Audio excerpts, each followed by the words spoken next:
hoe ny faharisian'ny malagasy moa zany tsika ho resahana za zany dia ohatrany te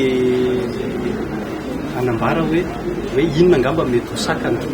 inona mety ho sakana tsy mamparisika ny malagasy manao rehetra. Zay no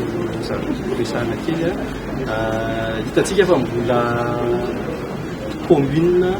andrana zany rehefa le ampiaratsika nyty fandoavana etra amin'ny alalan'ny mobility fa tena tanjona satria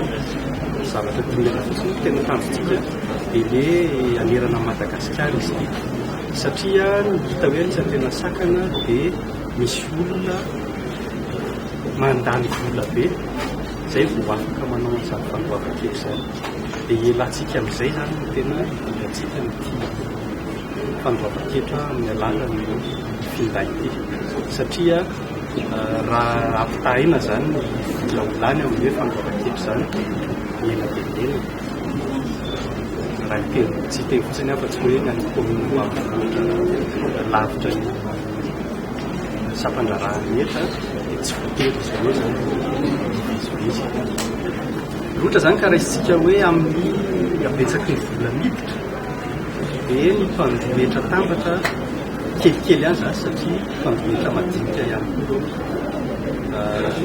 tsy misy folo isan-jato fa amin'ny isa kosa dia tena maheriny sy folo isan-jato mpandometra tambatra. Zay zany tena mahatonga antsika monina amin'ity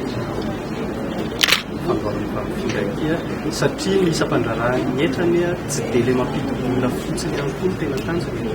fa eo ihany koa le mampaservice public azy dia mampatsaratsara koa zany